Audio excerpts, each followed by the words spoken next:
Love this podcast? Support this show through the Acast supporter feature. It's up to you how much you give, and there's no regular commitment. Just click the link in the show description to support now. If you are a content creator and you want a great program that provides studio quality sound, especially when you're doing interviews, then I encourage you to check out Zencastr. That's right, Zencastr. It is my absolute favorite program to record with. I encourage everyone to check it out, okay? Visit Zencastr.com for more information. Enjoy. You're locked in. Look at what we have here, folks. To the only show that matters. The cream of the crop. Duke loves wrestling. And there is no one that does it better than Your host, I have come here to chew bubblegum and kick ass. the Duke. And I'm all out of bubblegum.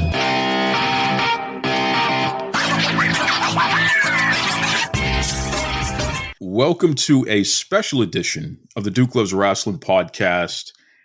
I am your host, the Duke, and this episode is entitled, Her Name is Meredith. Now, folks, I want to give you a fair warning here. This is going to be some very serious adult subject matter. So I know all of you parents out there who will put the show on for your kids or what have you. You know, if you're going to do that, just make sure that you remain available to put things into proper context based on the way that you parent and what have you here, because definitely we're going to go in and we're going to venture off into some areas that, you know, for some people it may be triggering as well. So that is your trigger warning. With that said, this episode is about a very serious issue that has been discussed ad nauseum online within the internet wrestling community, especially on Twitter, Instagram.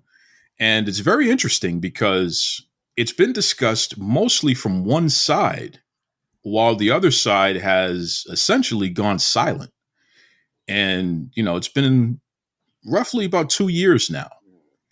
It's time to revisit this and check in and really find out from the side that hasn't said much, what happened, why, and where are we at today? I mean, those are the main points here that I'm going to focus on, folks. Now, you know, this is Duke Loves Rasslin. This is not an endorsement of anyone, and this is certainly not a takedown of anyone.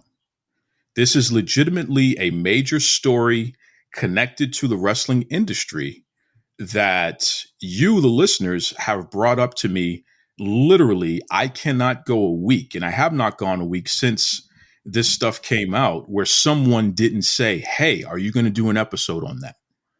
And it's a very sensitive and touchy subject. So I wanted to make sure I handled this the right way. But, you know, after speaking to our guest and thinking about it for a period of time, after 2 years, it's time. It's time to peel back the layers here and hear from the other side and you know, once and for all, put that out there for you, the listener, to then digest and decide how you feel about it. You know, does this affect your opinion of what's been said? So certainly we're going to get into all of that. But first and foremost, welcome to the Duke Loves Rasslin podcast. Meredith, how you doing? I'm great. I'm good. How are you? I'm fantastic here. I want to thank you for having the courage to come on the show and speak, because I don't recall you ever doing an interview about this before. I mean, have you? No. And I think with this particular topic, it's always really one-sided, and people aren't really interested in hearing the alleged wrongdoer. They never want to hear their side, because once you've been framed as such and such and that you've done this sort of thing, then you know, that's it. You're done. So I honestly was surprised to get this opportunity. But I cannot stress enough how thankful and appreciative I am to be on the show. So thank you. Let everybody know, because certainly there are people who are and listen to this, especially those who've been asking for it for so long. They're familiar with who you are to a certain extent, but there are audience members who may not be as familiar. So, who is Meredith? Good question. So I'm Meredith Bell. I am a singer first and foremost over anything. I'm a singer, I'm a performer. I'm the lead singer of a band called Palace Burn, based here out in the Philadelphia area.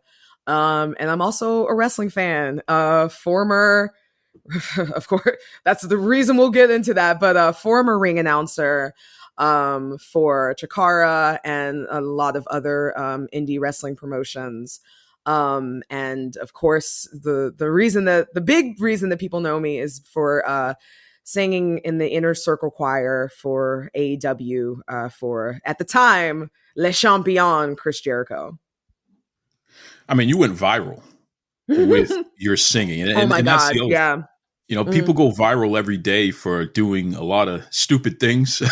You know what I mean? A lot of things that they wish they could take back. But you went viral for the one thing that you have dedicated your life to doing, which is singing. Literally my entire life. And a lot of people don't know that I've been trying to get into the wrestling business for quite some time using my voice. I actually sang the national anthem for the WWE when I was 16. I did it several times for them, just like house shows, never like Raw or anything like that. But yeah, it's always been a dream of mine to perform either as a ring announcer or as, a musical act for a pay-per-view, like for someone's like entrance theme or whatever. And it was literally like a dream come true. So yeah, I can't even, I got a message from Jericho yesterday, like talking about that. He was just like, still one of the best entrances of all time. And just to be a part of wrestling history and just to, achieve that it's just meant so much to me. I mean, that is such a major high. Mm-hmm. And, the type of high that very few people will ever experience in life. I know. You know what I mean?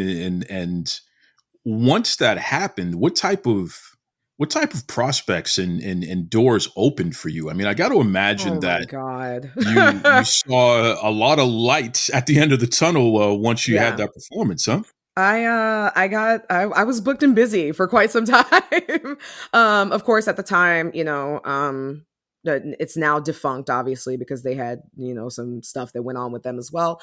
But at the time I was still working for Chikara.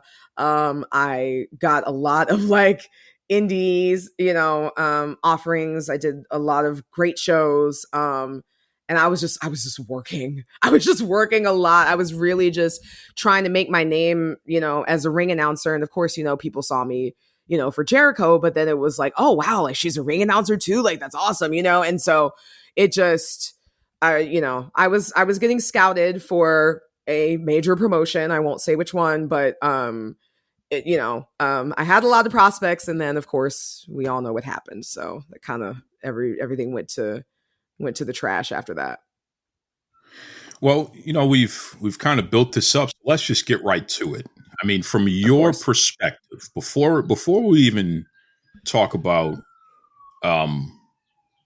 your response to what has been alleged, from your perspective, what do you know that's been alleged? What happened that at least you were informed? Like, hey, this is what's being said about you. That has essentially caused 2 years of just tremendous backlash. I mean, I've never seen within the IWC, you see it in wrestlers, promoters, and all that good stuff, but this is a little different. You're not a wrestler. You're not a promoter. Nope. You're a ring announcer. You're a singer. You were essentially I'm a regular person, dude. Yeah. I'm a regular person who got lucky. That's all. That's it. That's yeah. So as far as you know, what has been alleged? Let's start there. Okay. Well, I know everything. So on May 8th of 2020, there were allegations that came from both Alex Lejas, who's also known as Queen of the Ring, and Lauren Moran. Well, Alex came out first, and then Lauren kind of just shoveled in and was just like, yeah, she's talking about me.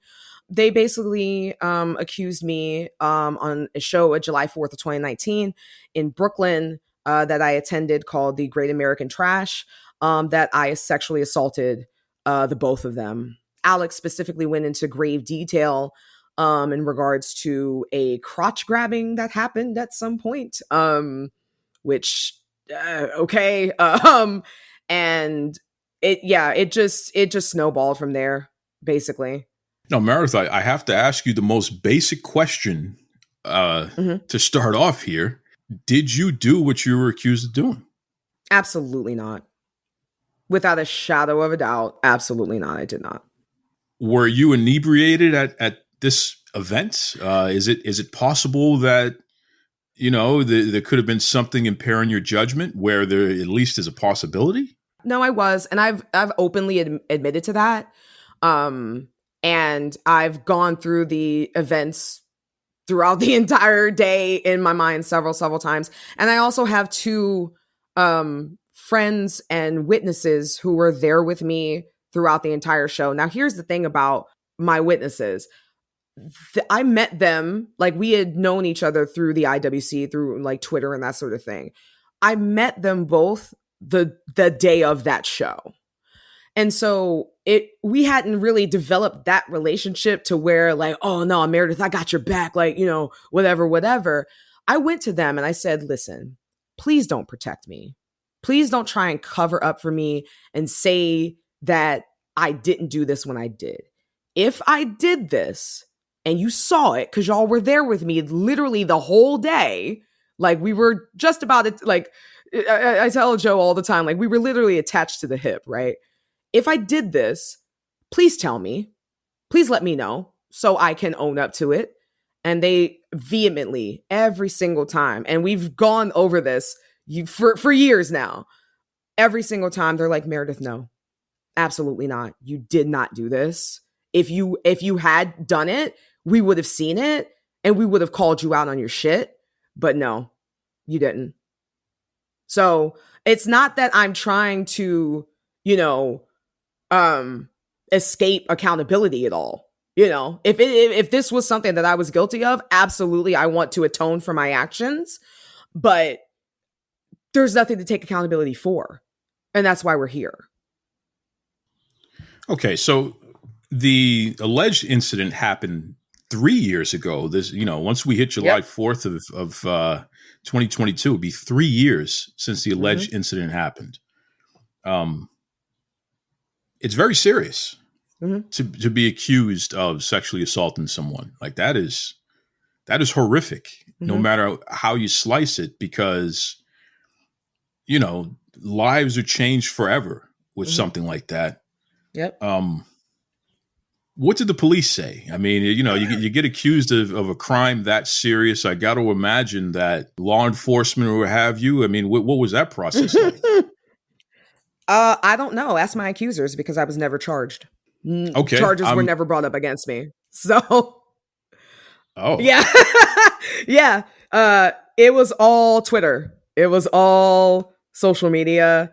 The police were never involved. And that's that. So this was more a issue of the court of public opinion and wanting me canceled rather than seeking help from law enforcement.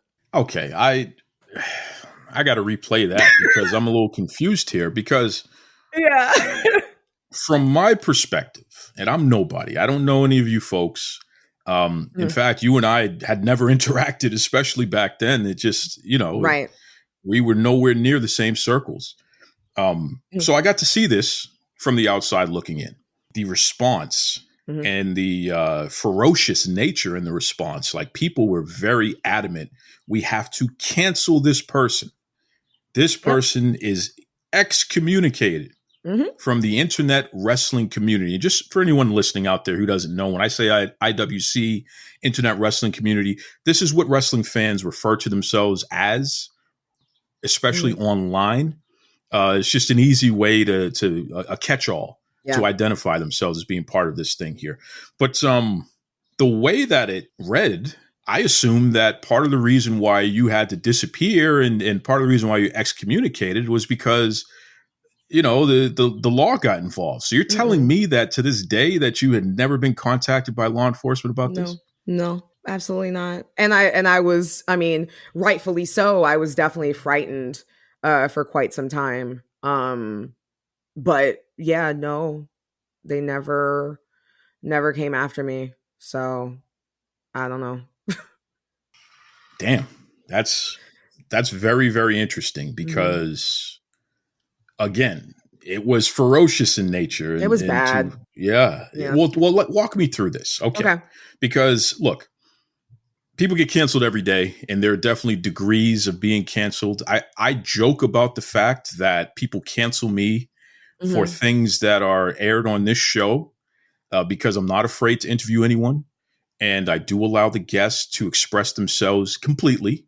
And there are a lot of folks out there who, for one reason or another, do not want, at least my impression, and certain things that people have said to me, they don't want certain truths to come out.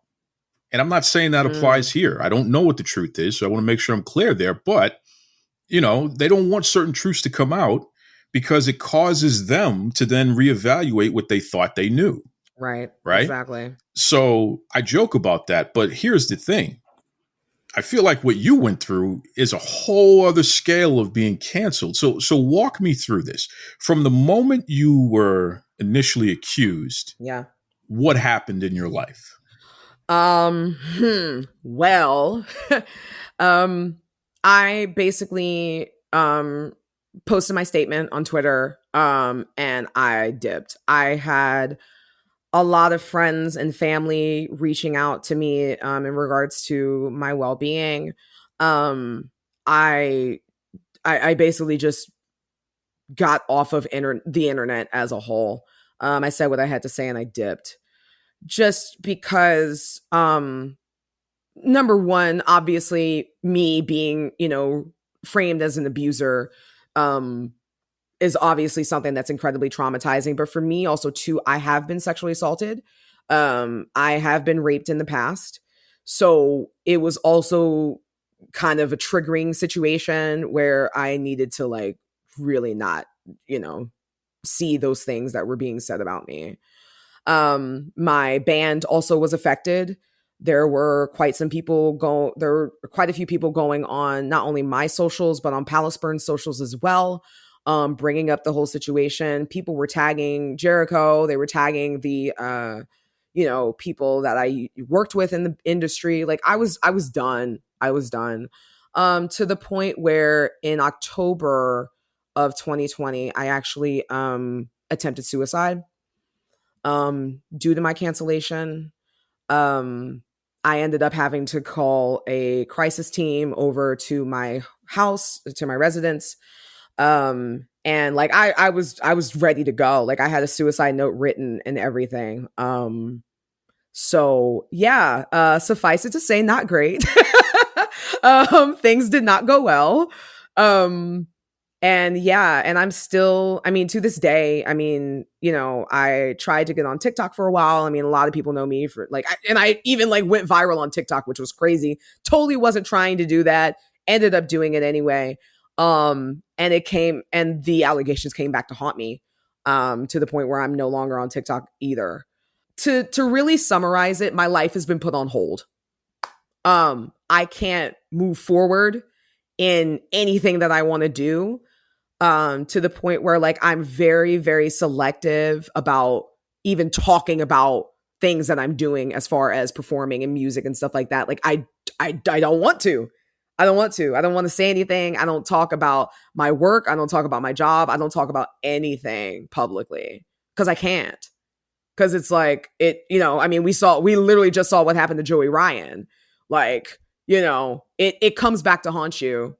People will not let you forget. And they want to make sure that everybody knows that you're a scumbag. You know what I mean? So yeah, my life has been put on hold. I haven't been able to move forward. And I'm just dealing with the ramifications of that still. Yeah. That's the big word there, still. Mm-hmm. For something that law enforcement was never, they never contacted you about. No. So you have not even gone through a process where you've been in a court of law, found guilty. No. You've had to pay your debt to society or something like that. Mm-hmm. None of that has happened. And you No. maintain that what you're being accused of did not happen. Correct. That's deep. Now, you said that at one point, folks had to come check on you because there was an attempt to suicide. How are you today? Still not great. I mean, better. Not necessarily suicidal. But I've definitely had to do a lot of work. I've had to do a lot of just monitoring my mental health. I'm in therapy, on antidepressants, like that whole sort of thing. I got sober. Because a lot of the reason why people question me is because of the allegations, is because I was drinking that day. So it just seems like alcohol as a whole has just like caused a lot of trouble in my life. So I've just done a lot of abstaining and just really just trying to work on Meredith, and just trying to focus on me getting better. Because the thing about it is, like, nobody else cares about me getting better. I have to be the one to take care of myself. So that's just really where mentally, where I've been at. What advice do you have for anyone out there who finds themselves in a similar situation? If there's one or two things that you can point to that you eventually did, which has helped you get to a point where you're at least on a path to healing. That's what it sounds like. Mm-hmm. Do you have any advice, one or two things that people could do? And maybe it's one or two things that you wish you would have done from the beginning. Definitely stay off of social media. Definitely stay off, at least, just enough amount of time to just get yourself together to let things kind of cool off and blow over. I feel like I had a hard time letting go and removing myself from social media as a whole. And again, it came back to bite me in the ass, obviously, with, TikTok and that sort of thing. So number one, definitely get off of social media. Number two, follow Clementine Morgan. Clementine Morgan is a anti-cancel culture. I don't want to say influencer, but that sort of thing. She has an Instagram where she's always posting quotes about the effects and the damages of cancel culture. And that has helped me a ton. Like, oh my goodness, just having because following her, I've really been able to build a community and of people who have also been canceled in one way, shape, or form. And just to feel like you're not alone. That's really helped out a lot. Because it is very isolating, this entire situation. So definitely give a follow to Clementine. And number three, and this is probably the most important one, get into therapy. Get into therapy. My therapist has been a godsend. Like, honestly, I cannot stress that enough. You cannot do it on your own. You cannot handle being canceled or being accused of a crime by yourself. It has to be it has to be a situation where you reach out. You just honestly have to. And being in therapy after this situation has honestly, I would say that it saved my life for sure. That's deep. And that's great advice there. Mm-hmm. Boy. Why? And I know that this is a strange question to ask you. I should be asking everybody else. Maybe I should go to Twitter. You should. You should and type your name in, and then just go down the list of everyone who's had so much to say about whatever the hell this is. Mm-hmm. Because there are a lot of people who speak as if they firsthand know this, that, and the other thing. And it's very interesting to see that. Right. So much conviction. And they don't know anything. And that's the horrible part. 95%, I'd say, of the people who are defending my accusers vehemently were not at the show in question. They weren't there. So it's like, you don't even know. You don't know what happened. You don't know what you're talking about. Like, your opinion is frankly irrelevant. Why? From your perspective, Ooh. why do you think Jesus. that the well veracity has been so strong? Specifically for Alex, for my main accuser, right?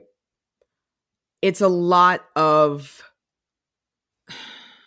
and I know this probably sounds petty, but I can be petty right now because I deserve. A lot of it is jealousy. A lot of it is jealousy, especially from Alex.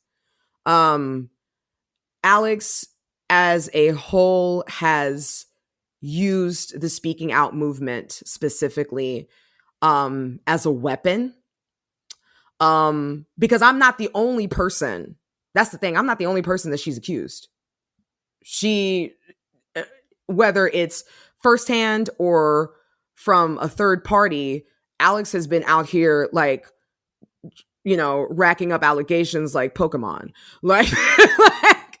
And we saw it actually just recently with a situation. I don't want to say the guy's name, but everybody knows. Where she was in Twitter Spaces, basically making the entire situation about a underage girl being groomed about herself. And it's like, this is not the time nor the place for you to be discussing that. We should be here supporting this poor 17-year-old girl who has had to go through this situation. And it's all about me. It's all about Alex. It's always been all about Alex. She only cares about herself. Honestly. And I say this, and I know that people think that I'm reaching, but the thing about Alex specifically for me, I feel like the reason that she doesn't like me is that she tried to do what I did. She tried to do what I did, and she failed at it horribly. She's not a good ring announcer. Matter of fact, and again, I won't say the name, but she was working for a specific promotion and she was fired because she could not do the job that needed to be done in regards to ring announcing. And then she flipped the script and accused the promoters of sexual harassment. So there's a lot of that going on where, oh, I don't like you, or I feel like I should be in your spot, so I'm going to use this movement that was meant specifically for actual abusers to expose people who are actually horrible in this industry, and I'm going to use it as a weapon to take you out because I don't like you.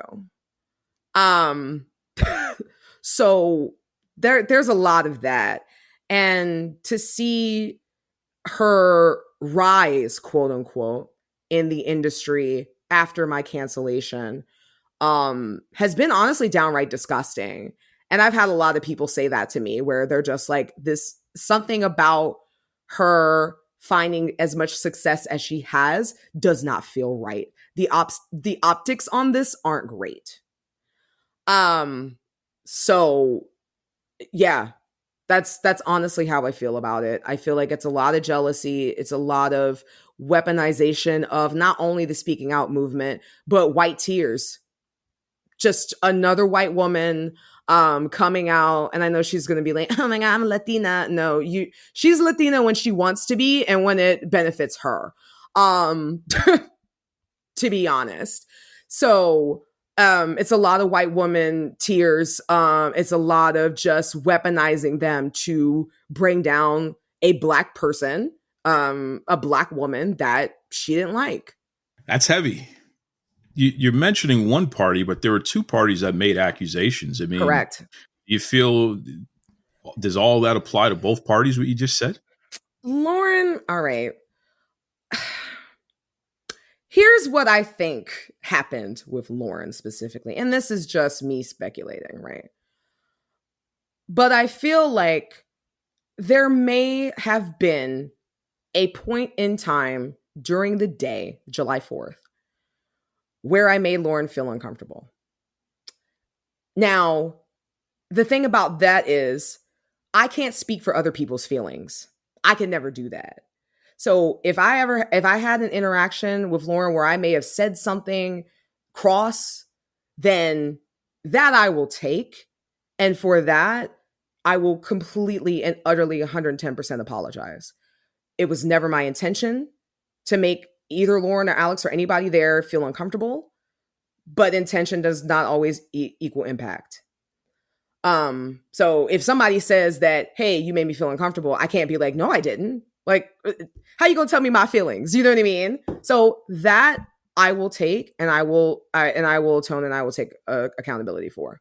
You're saying that you may have said something to make the other party uncomfortable. Mm-hmm. Is it possible you could have also done something to make them uncomfortable? No.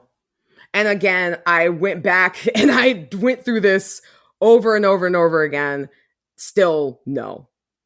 Because I can't speak for Lauren or Alex's feelings. I can't speak for that. But what I can speak on is what is my actions and what I did and did not do. I didn't put my hands on either one of them. Now that part I can take responsibility for, and I can tell you that did not happen. No.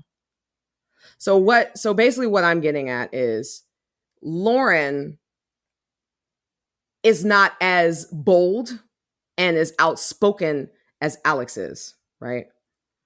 So I feel like a lot of this is coming from Lauren specifically, and I feel like Lauren must have gone to Alex and said, hey, could you say something about this? Because I don't feel like Meredith should be in this industry at all. Lauren has never been the one to be that outspoken and as outlandish on the internet spaces as Alex is. And I feel like it holds more weight when it's two people making an accusation as opposed to one. You know, when you were at your highest point, mm-hmm. Again, you're coming off the AEW, singing in the choir, you were the lead singer, you went viral, singing Jericho's theme music, Judas.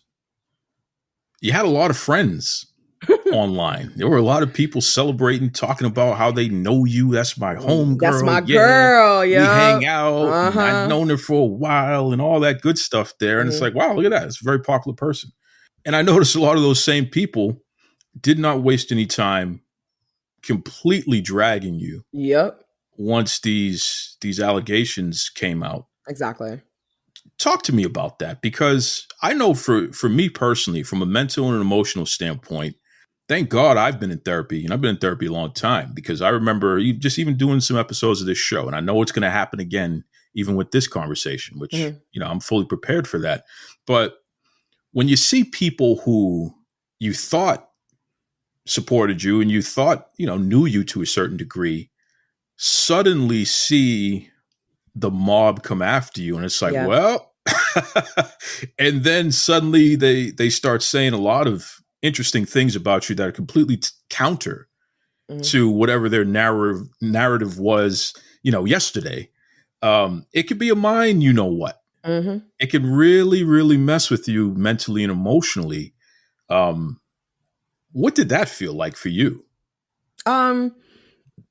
Pretty horrible. Especially when those said people started coming after me, not only on Twitter, but on TikTok, when they were literally creating profiles only to come and flame me and to bring my allegations up. And what is crazy to me about this specific situation, right, is that one of those girls was actually with me a month after the alleged incident in question at All Out in Chicago, when Miss Alex came up to me and acted like everything was fine. Mama came up to me and greeted me and was like, "Oh my God, Meredith, it's so good to see you. Oh my gosh, I can't believe you're here. Oh yeah, I'm going to go to StarCast and get a tattoo with, whatever, and Miss Mama was there and she saw the whole interaction. Now, again, I've been sexually assaulted, right? I've been raped. I've had to actually had a rape kit done on me. Um, and actually have to like go again, go after my rapist for it. You, that's not how you would talk to your abuser a month after they've assaulted you. And yet Miss Mama saw the entire interaction, and yet she still found it appropriate to come on TikTok and to drag me. So, there's that. It didn't feel good. It didn't feel good at all. But as my grandfather used to say, not everybody's your friend. I'm someone that is still learning, and I certainly have a lot of room to grow, especially in this area here. I didn't ask you your pronouns. And I want to formally apologize to you for that, because I'm over here assuming a lot, and that's not appropriate. So I apologize, and I want to say that to you before the world there. So what are your pronouns? She, her. I'm a cisgender female. So Thank you. Yeah, that's how I identify. But thank you so much. I appreciate that, Duke. You're so nice. As somebody who is an ally, there's just certain things that it's like, all right, you got to stay ahead of this, bro. You can't fall into the old trappings, so to speak, of assuming anything. But I bring this up for this reason. You are a Black woman, and you're a Black woman who has managed to make a name for herself in a space that was never created for Black folk. And it certainly wasn't ever created for women. Right? So not even just the wrestlers and the promoters and the executives, but even as a fan, it was never really created. And a lot of people still treat these spaces as if it's not for us. Right. Now, you managed to make a name for yourself within the industry. How much of that do you think has played into the way that people have continued to go after you, especially now for years, over allegations? I would venture to say 100% of it. I'd say that this is a very, very racially motivated. I mean, again, like the optics aren't great, right? You have a Black woman, a Black queer woman, a Black fat queer woman. So there are a lot of stereotypes, a lot of tropes that go into that, who's been accused of assault by two white women, who are in the same industry, who are trying to succeed in the same industry. It's not good, right? And I feel like not only did they know that going into accusing me of assault, but I feel like also too, they knew the weight of what they were doing, and and how much it was going to stick based on the profiling and the racial motivation surrounding it. And I feel like that's a lot of why I've received so much backlash, because again, like I'm not Matt Riddle. I'm not Austin Theory. I'm not, this person who has like $1 billion industry behind them. Like like I said, I'm a regular, degular person who got lucky. I'm not like, I wasn't, the closest that I got was that I was ring announcing. And I don't feel like if I were a white man, let's just say, I feel like the allegations would have stuck, but to have them follow me and to continue to be berated and lashed out upon to this day, I don't think that it would have been as serious, honestly. Where do you go from here? I mean, you've been dealing with this for years now. As you said, it's really slowed down your forward momentum from a career standpoint. You're doing this conversation now, which is going to be released to the world. People are finally going to hear your perspective in full, in a manner that they've never heard before. So what happens next? I mean, in a perfect world, in a perfect scenario, how does the story of Meredith Bell continue?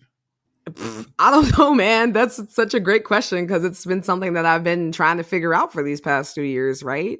Um, being placed on hold, being in a state of limbo, feeling like I can't move forward and move on from the situation at all. It's this dark cloud that I haven't been able to escape. So um, I don't know. I feel like even still, I mean, there are always going to be people who still believe my accusers. So there's nothing that I can really do, even with this, that's going to change people's minds, right? Because that's that's the times that we live in regards to people taking, sexual assault very seriously.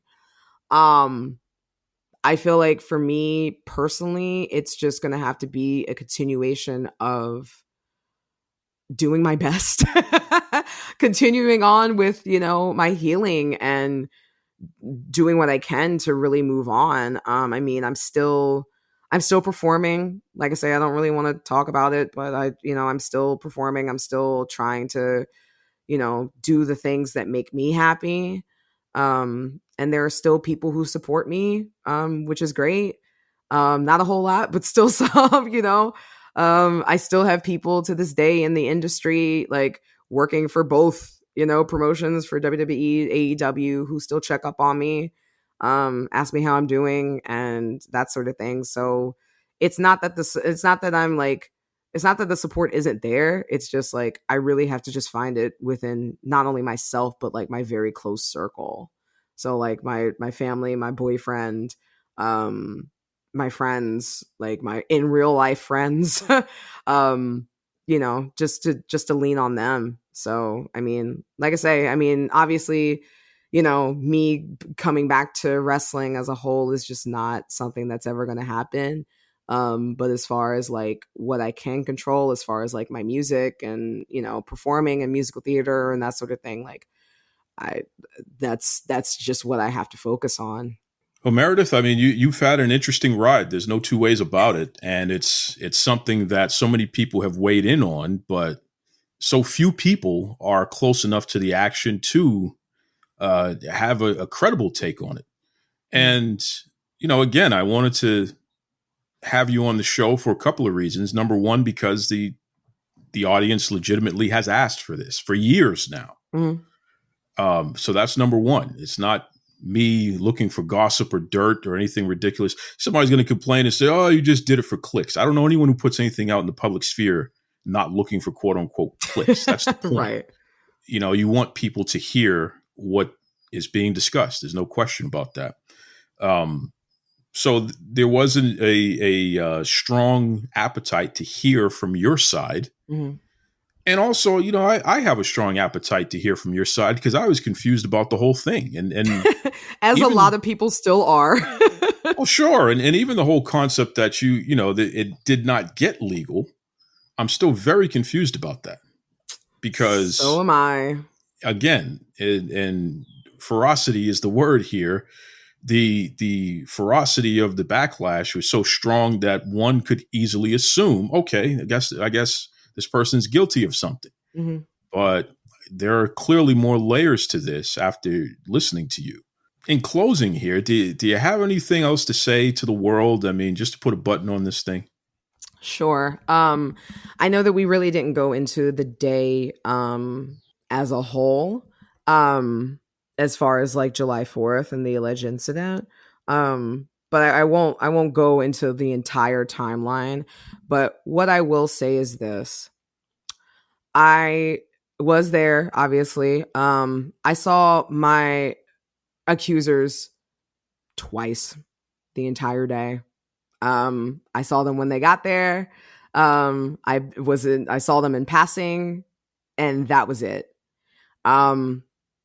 I again was with two people who had no loyalty to me at the time, the entire time that I was there. And if something did happen, they would have seen it. And again, I would not be on here. I would not speak out and try to avoid taking responsibility if this was something that I did, right? But I didn't do it. And so there's nothing to take responsibility for. I vehemently maintain my innocence.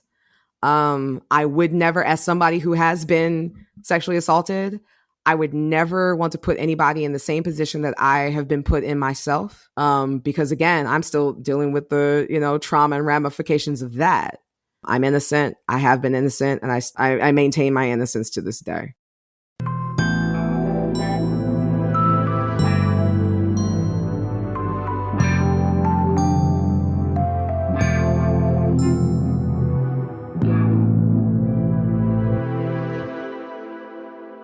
Folks, as always, be kind to yourselves and be kind to others. Take it away, Tony Schiavone. This is Tony Schiavone, and we're desperately out of time on Duke Loves Wrestling.